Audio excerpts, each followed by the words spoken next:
Well, it looks like yesterday something happened in Virginia, which was, I'm not quite sure what it was, but may have been an earthquake. Dave Brat, the nominee for Virginia's 7th Congressional District, unseated House Majority Leader Eric Cantor, just got a note from, I'm hearing a buzz in my ear. I don't know what it is, but it's driving me out of my mind. It's not that, Stu. It's something else. Can you unplug your 360, Pat? Is that what it is? No, it's completely off. Anyway, all my power is off. All right, so... it's off. So anyway, I just got an email from Laura Ingraham, and Laura said to me, Glenn, thank you so much for your help on Dave Brat. You guys played a big difference. Brett Baer said that. Laura said that on Fox News last night. And it's inaccurate. I don't think we did. You guys may have. I talked to him, twice? Doc and Skip on Blaze Radio. They were all over him. For like a year. Yeah, their first interview with him, and it was January 13th. Oh, I thought it was earlier than that. And it's funny because you look at this and all the coverage last night. Who is this guy? Out of nowhere. No one's heard of him. This is amazing. Well, it wasn't a huge surprise if you watched The Blaze or you listened to The Blaze. Right. Because you heard from this guy a lot and you got to learn a lot about him. Right. But also, Laura Ingraham played a huge role. She went out and really stumped for him. Mark Levin played a huge role. I mean, and the biggest part was you. You went out and you listened, and you listened to the guy and heard what we heard, and then you went out and voted. And Dave is with us now, Dave Brat, who beat Eric Cantor last night. And it is like an earthquake happened in Washington, D.C. Dave, how are you? Hey, Glenn, and you are a hero. You're being humble about your role, but when you speak up for me, you were an earthquake in my district, so thank you very much for that. Well, we had you on a couple of times, and you are really dynamic. And I will tell you, we'll kill you with toothpicks. A very slow, painful death if you turn out to be a dirtbag when you get in there. Don't do it, Dave. It won't happen. Don't do it. I know. We really are going to be saying a lot of prayers that you don't lose your way and you stay humble and you stay rooted in the things that put you in the seat last night. The media is saying that this is the end of all compromise now. And they're saying that this all happened only because Eric Cantor was going to do amnesty, and it was the people on the border that are pouring in that caused him to lose. I say that's nonsense, but I'd like to hear what you believe happened last night. Yeah, no, Glenn, thanks for asking. What happened is pretty simple. When you go door to door, you start out with a basic premise, and that is, how do you think Washington, D.C. is doing? And every single person at every door we knocked, and believe me, it's thousands and thousands, said it's absolutely broken, right? And so then the question is, who's running D.C.? And the answer is Eric Cantor and the establishment Republicans and the Democrats. We don't even get into that part of it. And so amnesty is a big part of that, but it has to do with debt and deficits, not coming back and visiting your constituents, not holding town halls. He refused to debate me, and then he just plastered the airwaves with false ads about me being a liberal professor that worked for Tim Kaine. Spent $2 million on those ads that actually got me name ID. And so it came back. The people had enough time to learn about it, thanks to you guys coming in, you and Laura Ingraham and Mark Levin and Doc and Coulter. When you guys validate the truth will win in the end. And that's what happened. The people unanimously voted, not unanimous, but by a huge percent. Huge margin. That we were telling the truth, and Eric's campaign was just, making it up as they went. And so people spoke, and that's the important part, right? Our volunteers went out and met with the people spoke, and that's the vote. Could you address it all? Because I think, immigration did play a role, because what's happening on the border is out of control. But I really believe that that's not about what the rest of the country, I shouldn't say, what the mainstream media wants to paint this as, is that this is a racist thing. What I really truly believe is that was that may have been the straw that broke the camel's back on the lawlessness that is happening. There is a growing frustration of both the left and the right that Nobody's paying any attention to the law. Nobody has to respect it in Washington. Nobody ever has to pay. There's no consequence for anybody except the average citizen. But in Washington, there's no consequence. And I think that the inaction from the Republicans, because they're afraid to do anything, the inaction looks like you're part of it, man. Am I wrong on that? That was a feeling that people in Virginia, or is that just me? No, you got it right. I mean, the press always, what I've learned in my short experience here in 6 months, is they just want the hot story, and they want a war between the candidates. And so I didn't receive fair press coverage at all from anybody. I've given stump speeches for 20 minutes on economics and everything else. It's on my blog. It's on my webpage for everyone to see. But amnesty kind of crystallized and symbolized one major policy difference that totally separates us. Eric Cantor is for the Chamber of Commerce, who wants cheap labor. Mm-hmm. And I'm for what the people at the door want. And they want higher wages. And they want to keep their jobs. And they want economic growth. And they want policies that are forward-looking for the United States of America. And I made it very clear to the press, this is not about right and further right or any of that. Free markets is not a liberal or conservative issue, right? The rule of law is not a right or left issue.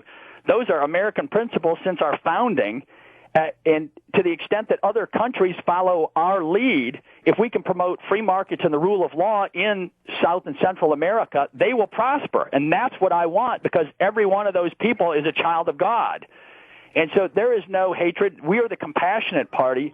China and India are feeding their people for the first time in human history due to free markets. And the left knows that, and it gets them nervous. And if we had leadership that would talk about the virtuous nature of free markets, that they are truly compassionate, that is the engine that is taking care of people and that has served us so well. And so we cannot house 7 billion people here. That's just common sense.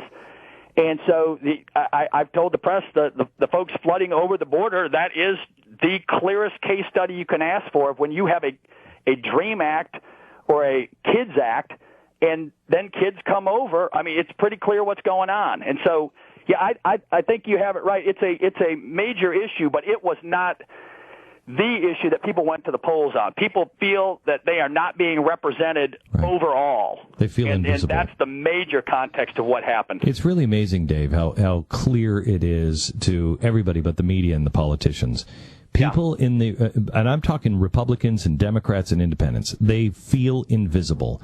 They are struggling to make ends meet. The veterans have done their job, and they're just struggling to stay alive or get medical care. And nobody's really listening to the people who are doing the hard work every day, showing up, trying to make ends meet. They're being told that there is no inflation at the grocery store when they know there's inflation at the grocery store. And yet, while those people who are the invisible, the mass majority, the invisible mass majority, what do we concentrate on? We concentrate on illegal aliens. You're like, okay, I have no problems with foreigners. I want immigration and everything else. But is that really the priority of making sure that we figure out something for people who broke the law and came here when we can't even fix our own system and help our own people right now? How is it we're rushing medical aid and care down to the border? And again, I want them to be healthy. I want them to have health care. But that story now has taken the VA, our veterans, off the front page, and nothing's being done. And so our people are just, on both sides of the aisle, are feeling invisible. And when they feel invisible, you're in trouble. You're in real trouble. And they still, I don't know if they get it. I still don't know if they get it. Yeah, no, you hit the nail on the head, as you always do, and Ewan Levin especially points out that this is a simple result of constitutional failure. Mm-hmm. The Republican establishment is running on making life work principles in order to get votes, and that's kind of the catchy little phrase, making life work. And what that means is the federal government can make your life work. Well, the VA and the insolvent programs of Social Security and Medicare, et cetera, up at the federal level are not making life work right now. And we have to solve those problems right now so that the next generation has a future.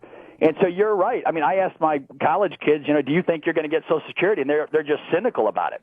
They don't think they will get it. They're not going to. And so they're resigned to that future. And when you have a message that resonates that, hey, I do care about you, and we're going to get it right, people wake up, and we had just it was a miracle yesterday, a miracle from God working through the people. So what happens to those things where we are being lawless? The president just decides, himself, executive order. You know what? We're not going to make you pay for more than 10% of your student loans. The 10% of what you make in salary, that's all you'll have to ever pay for. And there's no legal underpinning for that. There's no free market underpinning for that. These things where the president just decides to do it. I'm just going to release these guys, even though Congress has a law on the books that says I can't do that. I'm just going to release them. I'm just not going to worry about these laws, which now has led to a humanitarian crisis. What are you going to do, Dave? I mean, how do we fix this? Yeah, well, I mean, it's a result of Congress abdicating their responsibility. But they will tell you that they can't. They will tell you that if they start like impeachment proceedings or anything else, that would be the worst thing you could possibly do. Yeah, well, it's simpler than that. I mean, they just need to assert their representative role. And to take back this executive presidency and to take their role back from the court, from the judiciary, who is running the country instead of just interpreting the law. And so the congressmen have done this, and the senators, to stay in office and avoid the controversial votes. And so we're lacking true leadership, and we ran on that, and we won on that. And so the Republican creed is perfectly fine, right? We just have to follow that Republican creed, and we would do very well. It emphasizes all those American principles we're talking about. They're calling you an extremist today, and that you are part of this right-wing extremist, and they've done everything but call you racist, but the Tea Parties are racist, which is interesting because Tim Scott enjoyed 90% of the vote in his South Carolina primary win. 90% from Tea Party? I thought we hated black people. Anyway, so they're calling you all kinds of names, and I've been saying today that we are the common sense center of both left and right. We are the common sense constitutional, abide by the rules and be good to each other and love one another center. It is the Lindsey Grahams of the right and the Harry Reid, Nancy Pelosi's of the left that want to keep their entrenched power. That's the extremist idea in America, isn't it?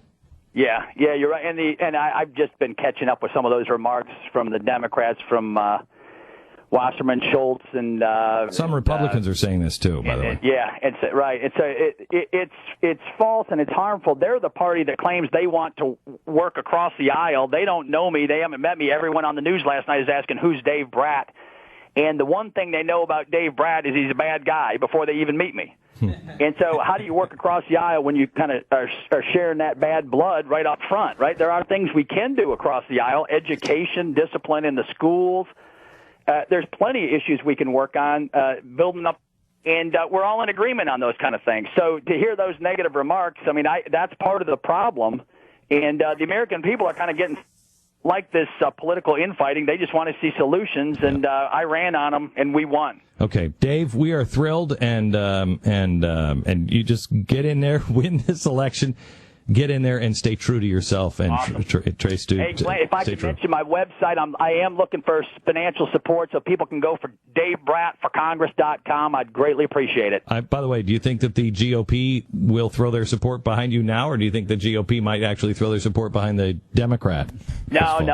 They'll be for me. I'm running 100% Republican on the creed. The Republican principles are great. We need to follow them, and a lot of Republicans do. A lot of the young blood in there are following that creed. And so it's not about personalities. It's about principles, always has been. And you're a man of principle, and I'm so honored to be on with you. Dave, thanks a lot. I appreciate it. By the way, Chris McDaniel, 3 points up on Thad Cochran, 3 points up, the other Tea Party candidate. Chris McDaniel in Mississippi, and that runoff is June 24th. And speaking of polling, Eric Cantor spent $75,000 on a pollster. The pollster's result told him he was up 34 points before this election. Oh, you got to be kidding! Dave Brat spent $200,000 on his entire campaign. Didn't we see a thing? We haven't substantiated it, but didn't somebody say that Cantor spent almost as much on steak dinners? That is I have not seen it myself. 187,000. Okay, so steak dinners.